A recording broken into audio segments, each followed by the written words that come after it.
반갑습니다.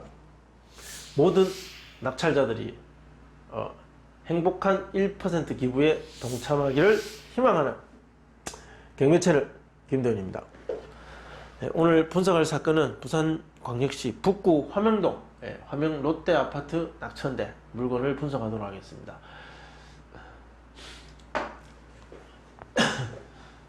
물건 종류 아파트고 토지 대지권이 12평 그리고 건물 면적이 25.6평 한 32평짜리 아파트입니다. 매각 물건은 토지와 건물을 일관해서 매각한다.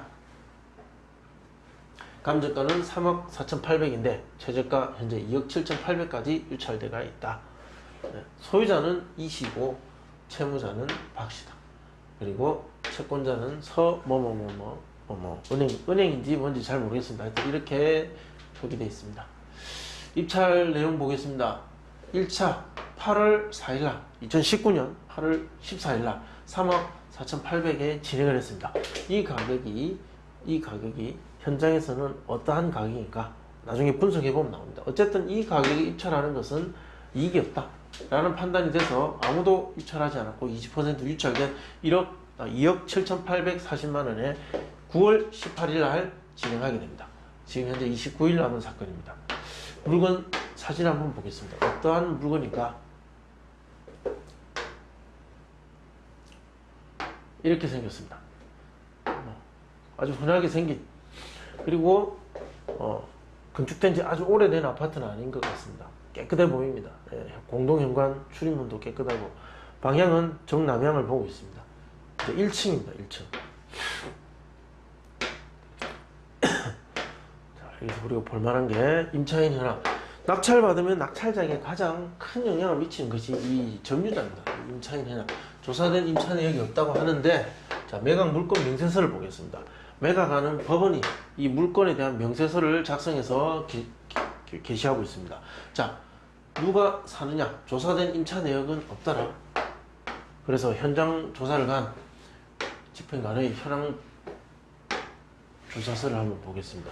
현황 조사서를 보면, 자, 현장 가보니까 현장에서 거주자 등을 만나지 못했다. 점유를 확인할 수가 없다. 주민센터 전입세대 연락해보니까 아무도 전입되어 있지 않더라. 자, 이런 경우는 채무자, 소유자가 살고 있을 가능성이 가장 높죠. 보통은 이렇게 됐을 때 확인해보고 점유 관계에다가 소유자 또는 채무자, 점유라고 이렇게 기재를 합니다. 없다라는 건 확인을 못한 거예요. 가도 없고 전입세대 열람 때 보니까 거기에도 아무도 이름도 없고 확인이 안 됐다. 자, 그렇게 보여지는 거고. 자, 그렇다면 임차인이 있다면 이 사람이 권리신고를 하겠죠. 그럼 임차인 권리신고가 있는지 보겠습니다. 자, 감정평가서 제출, 부동산 현황조사 보고서 제출, 송달신청, 거부청구, 송달신청, 공시송달. 자, 이 사건은 공시송달로 진행됐구나. 혹시나 이 집에 아무도 살고 있지 않을 가능성도 있구나.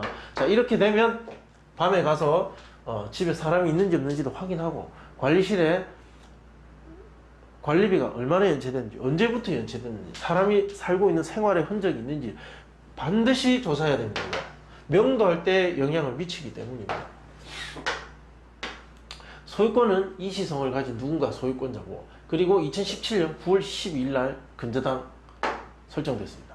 자, 이때 근저당이 설정됐고 이것이 3억 6천이고 가장 선순위 근저당이기 때문에 이것이 말소 기준 등기가 됩니다. 이 등기 이후에 어떠한 등기도 살아남지 못하고 모두 소멸됩니다. 깔끔하게 정리가 된다는 거죠. 자, 제가 준비한 자료 보겠습니다. 낙찰을 받는다면 매수인은 어떤 부담을 안게 될 것인가? 첫 번째, 등기부 없습니다. 확인하셨습니다. 조금 전에.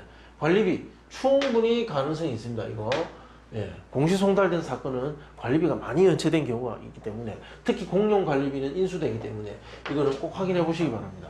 공과금은 관리비에 포함 여부인지 관리실에 문의하시면 되고, 임차인은 조사된 내역이 없습니다. 아무도 만날 수 없었다. 주민센터에 전입세대 열람을 해보니까 여기도 전입된 세대도 없었다. 그리고 공시송달로 진행됐었다. 이거 낙찰받으면 명도를 해야 되기 때문에 낙찰자 입장에서는 명도 대상자가 명확하게 나와 있는 것이 좋습니다. 자, 소유자 또는 채무자. 자, 소유자와 채무자가 다르기 때문에, 그리고 누가 살고 있는지 모르기 때문에 이 두 세대를 모두 명도 대상자에 포함해야 됩니다. 잔금 납부 이래서 약 3개월 정도 예상되고, 강제 집행도 이거는 가능성을 굉장히 높게 생각하고 진행해야 됩니다. 350에서 약 400 정도 들 것이고, 이사 합의를 한다면 뭐 300, 350 정도 주고 내보내는 게 최선입니다. 명도 소송 가능성은 희박합니다. 자, 시장에 나와 있는 동평형대 매물입니다. 우리 1층 경매 물건이죠. 1층 하나 있습니다. 3억 4,500. 자, 3억 9천, 6천, 8천. 자, 이런 것들은 고려 대상이 아닙니다. 그러면 실거래가 신고를 보면 2019년도에 와서 이 정도 거래량이 있다. 자, 우리는 1층이다. 자, 2층이 최근에 3억 3천에 거래됐습니다. 그리고 23층 같은 로얄층은 3억 6천에도 거래가 됩니다. 한 4천만 원 정도의 차이는 있더라. 3억 7천도 있습니다. 그러면 1층은 도대체 얼마에 거래가 될 것인가?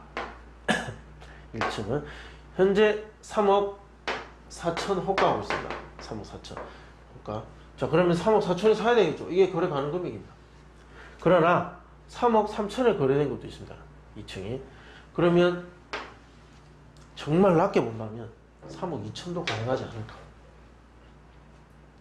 자, 이 2천만 원이라는 범위가 있습니다. 이게 저층과 고층의 차이가 4, 5천 정도 나는 상황이기 때문에 인테리어 상태에 따라서 2천만 원 정도도 충분히 차이 날 수 있습니다. 1층 안에서도. 그래서 2천이라는 범위를 좀 넓게 두고 계산했습니다. 자, 인근 낙찰 사례 많습니다. 자, 이 중에 2개 정도만 제가 분석했습니다. 자, 대림쌍용과 롯데 낙천대 04년도 02년도 건축 25.7평과 18평. 자, 이렇게 분석해 보니까 둘 다 2차에 낙찰되더라. 2차에서는 경매 이익이 충분하더라.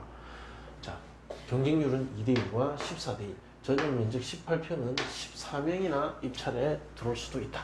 즉, 수요의 힘이 때로는 강하게, 때로는 약하게.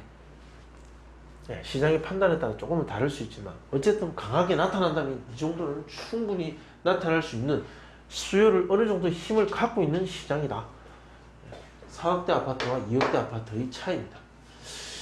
거래 가능 금액은 이러했고 낙찰가는 이렇게 형성되었다. 시세 대비 95, 92.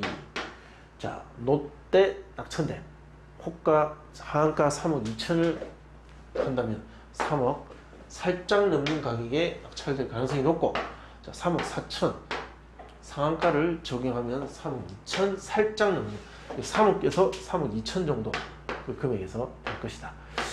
그러면 중간 가격이 약 3억 1,500 정도 가정을 하면, 자, 취득세, 국민주택 채권, 등기비용, 그리고 이사비용. 자, 이거 꼭 들어가죠.